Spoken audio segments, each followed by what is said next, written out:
Okay, let's talk about some different components to a CMA. You hear that term a lot bantered about on, when dealing with real estate. You'll see agents put stuff like free CMA, call today. Well, what does that mean? A CMA just stands for a comparative market analysis. And the purpose of this tool or the use of this tool is to simply help us come up with a fair price if we're buying a property, or if you're listing a home for sale, a fair starting price. Now, it's not an exact value. It is not, the CMA is not the same as an appraisal. More on that a little later. I don't want to get the two terms confused. So let's look just at the CMA.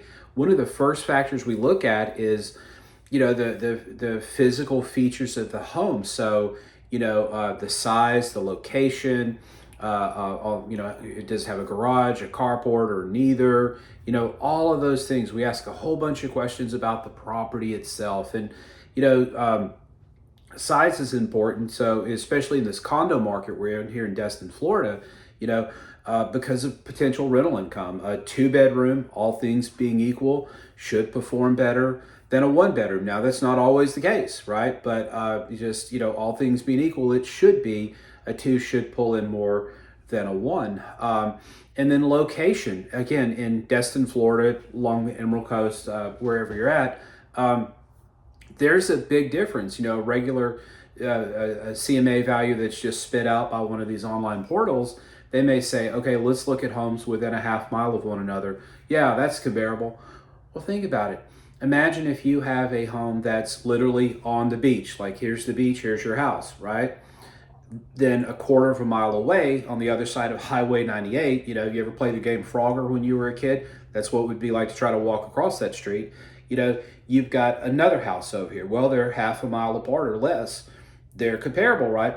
Not in this world, right? So these owners here have direct deeded beach access. Don't you get in my yard, blah, blah, blah, blah, blah. These people over here, they're filling up their station wagon and they're driving to the closest public beach access and just praying there's a parking spot available, right? So two very different lives there. So location in a beach market like the resort market like this is critically important. And then the second factor we look at in the CMA, we look for similar sold properties. So we go in and we'll go back up. Some people will go up to a year, and we'll try to find similar units. What did they go for? In a changing market, which is what we're in right now, kind of a market in transition from one that really, really, really benefited and favored sellers to one that's more days on market are going up, especially on the condo side. So it's more of a favorable condition for the buying public. Maybe you don't go back a year. Maybe you give more weight to closings that occurred, say, in the last 30, 60, 90 days versus one that was, 200 days back, okay? And so we look for similar solds, and we make adjustments to the properties, and we say, okay, this house over here is a 2-bedroom, just like our unit over here. They had granite in the kitchen. Our unit has Formica, so you make an adjustment there and you try to decide, okay, what difference does that make value-wise? So that's where the art kind of meets the science with these things, but you just do the best you can, right? So we look at similar sold units. You also look at similar actives. So, okay, I like to have my sellers understand, here are the 4 units in the building that are on the market right now. When we enter the market, we're going to be unit 5, right? And so what are these current people doing? But I'll also point out, don't make the danger of, okay, these 4 that are for sale, they're listed for $699. So, ours is a little nicer. We have pink granite in a bathroom. So let's put ours at $705 and just go to closing in 30 days. That's not how that works. The one thing all of those active units have in common, nobody's willing to write a check for them, right? So now you're the 5th unit if you price your property that way that no one's wanting to buy. So, so we look at active properties to kind of see what our competition looks like. We look at the days on market that those active properties have had. And then I also include not just active properties, But I include properties that failed to sell. Either they were withdrawn from the market, or their listing contract expired, and we look at them. Some of them are beautiful units. Like, well, why did this thing not sell? Why was it on the market 7.5 months and failed to find a buyer? Sometimes, hindsight is 2020, and you can look at it and say, well, they were, a little higher than the competition. 3 other units sold in that same time period in the building.